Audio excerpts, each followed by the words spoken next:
All right, it is September 4th, 2023. I don't know what I did with my camera. It doesn't want to work, so we're going with just the screen today. It doesn't matter. Nobody's even watching. So, this is just for me anyway. All right, so who we got today? Judson Jones. We're covering the potential for hurricanes ahead, as well as Ukraine's defense minister, Burning Man, and Parisian pools. Competing forces in a typical Atlantic hurricane ocean season, August is the ramp up to September's peak. The season came to life almost overnight in mid-August, producing a record 4 named storms in less than 48 hours. That's not a record. That's happened before. The season's third hurricane, Idalia, formed on August 29th, 10 days earlier than average. It struck the southeastern United States last week as a Category 3 hurricane and caused a dangerous storm surge, wind damage, and flooding. Idalia weakened, but is still roaring in the Atlantic Ocean over the weekend. Notice it didn't kill.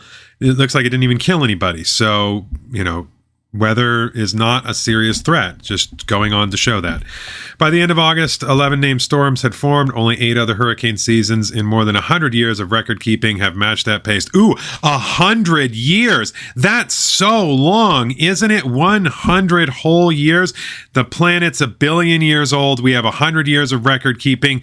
I don't know that that's that significant, is it? Let's see.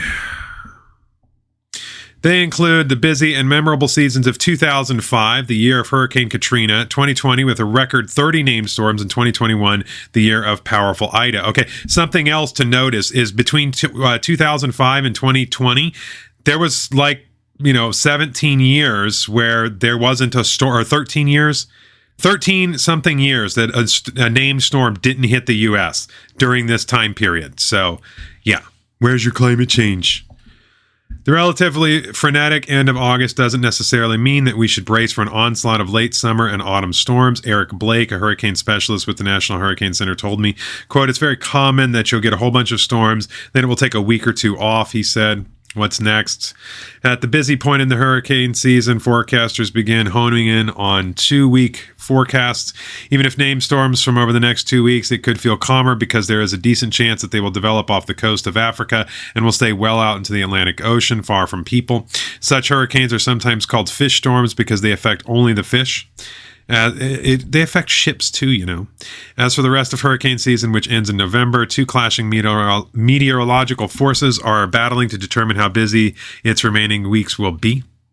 The first force is El Niño, the climate phenomenon that shows up intermittently and can affect weather around the world. El Niño arrived over the summer, and forecasters predicted that it would ramp up in intensity. Historically, it produces abundant amounts of wind in varying speeds and directions that tears apart storms. The stronger El Niño becomes, the greater its influence in limiting the formation of Atlantic Ocean hurricanes. But El Niño is competing with another factor, the heightened ocean water temperatures that grabbed headlines this summer for bleaching coral and turning Florida's coastal waters into something akin to a hot tub. Scientists believe that climate change has contributed to the warming oceans. No, as a matter of fact, they don't. That's a flat-out lie. In fact, another report just came out that scientists are saying, no, you're lying. It's exaggerated. The oceans are not warmer. They're not more acidic. The climate is not a catastrophe. It's just fear-mongering for power. The abnormally hot water temperatures, it's not abnormal at all, provide more energy to fuel hurricanes and could thwart El Niño's mitigating effects on these storms. It's rare to see both El Niño and warmer oceans water simultaneously, and the lack of historical context has reduced experts' confidence in their predictions, meaning they're full of it. They're absolutely full of it. 150 years of weather records is all we've got, and you think we know that much? We don't. But at the halfway point of the hurricane season, just a few more named storms will make their forecast of an above-average number of storms come true, meaning that you're full of it. It's more just you're full of it. Huge farms have gulped up water in Minnesota, even during a drought, to make the perfect French fries. Woo! Thousands of people are still stranded at Burning Man. Yeah, that's hysterical. After mud from the torrential rain closed roads, some campers may be able to leave today. I hope that they all suffer for a long time and stop crying. Sign up for alerts that track extreme weather in places you care about. So more made up crap.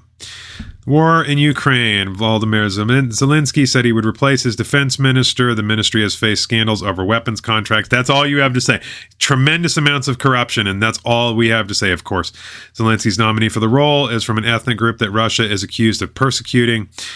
Vladimir Putin is expected to meet with Turkey's leader to discuss reviving a grain deal as Russia continues to attack Ukrainian grain facilities, and Ukraine continues to attack Russian civilian targets with our help. NATO forces are doing it. They're targeting deep inside of Russia, obviously from Latvia. Expect the Russians to escalate. We're doing it. Politics. President Biden's aides have begun moving to counter any effort to impeach him without waiting for congressional Republicans to begin a formal inquiry. Oh, I thought there was nothing there to it, huh?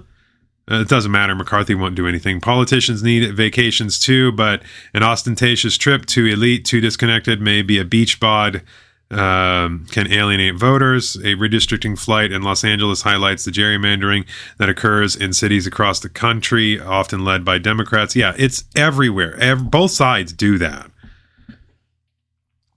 Small, agile boats would help the U.S. win a conflict with China, some experts say, but the Navy, wedded to tradition, is still building big ships. The U.S. is opening embassies in island nations to push back against Chinese influence, the Washington Post reports. Spending more money that we don't have. Gang rapes of 2 preteen girls shocked Italy and fueled debate over violence and sexism. Maybe you should be talking about the migrants that did it, because that's what they're really talking about. Montana's attorney general has made banning TikTok a top priority, which, it's a Chinese propaganda tool, but that's really hard to do. Texas became the latest state to drop taxes on menstrual products. Good for them, I guess. Over 85,000 high chairs are being voluntarily recalled after reports of 24 falls. Well, definitely pay attention to that if you're a parent. A woman gave birth alone in a jail cell after seeking medical help for more than an hour. That's pretty awful. How can you not take care of that? The American empire will never return to global dominance, John Rapley writes, and the U.S. should try to lead a coalition of world powers instead. I thought that we're not an empire. Liberals and conservatives have both overreached on LGBT issues, putting progress at risk. Yeah, well, definitely the left has. What has the right overreached on? Because they've given into everything. Age verification laws, accusations of ethnic cleansing in Azerbaijan. Paris to experience a city like a local, plunge into a public pool. Yeah, that way you can catch a disease. On screen, a summer of women being liberated from their clothes mostly, because they're not. What are they persecuted from? ADHD, receiving diagnosis for the disorder in adulthood has helped some women manage their money. They just give you speed. That's all they do. Comebacks. His recovery from horrifying pro football injury didn't prepare him from watching his daughter deal with a brain tumor. That sucks. Courts, college football, NFL. Wait, what? Okay, the Dallas Cowboys and offensive tackle Terrence Steele have agreed to a 5-year, $87 million contract. I guess. Tackles are important, but wow, that's expensive. Okay, so what do we got?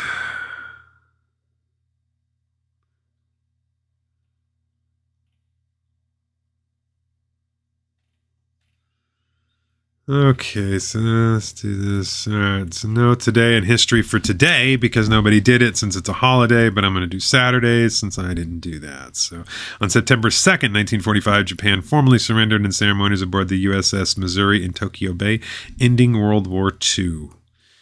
Let's see, 1789, the United States Treasury Department was established. In 1864, during the Civil War, General Sherman's forces occupied Atlanta. That was during his march to the sea for the scorched earth. 1935, a Labor Day hurricane slammed into the Florida Keys, claiming more than 400 lives. In 1958, President Dwight D. Eisenhower signed the National Defense Education Act, which provided aid to public and private education, promoting learning in such fields as math and science. In 1963, Alabama Governor George C. Wallace prevented the integration of Tuskegee High School by encircling the building with state troopers.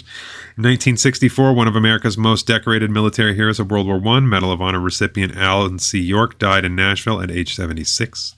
In 1969, in what some regard as the birth of the Internet, 2 connected computers at the University of California, Los Angeles, passed test data through a 15-foot cable.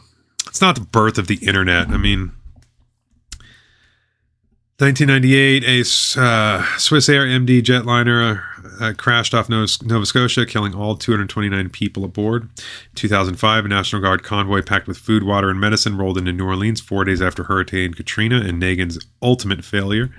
In 2008, Republicans assailed Barack Obama as the most liberal, least experienced White House nominee in history at their convention in St. Paul, Minnesota, and enthusiastically extolled their own man, John McCain, as ready to lead the nation. And then they picked an extremely inexperienced woman to be the vice president, in a great hint of irony. In 2018, Senator John McCain was laid to rest on a grassy hill at the U.S. Naval Academy after a horse-drawn Cassian carrying the senator's casket led a procession of mourners from the Academy's chapel to its ceremony after he snubbed Trump and helped kill the wall, helped prevent the Affordable Care Act from being done, and helped lead the coup that's starting World War III. John McCain was a horrible human being who should have no honors whatsoever. We should dig him up and throw him underneath a dumpster because that's where he belongs.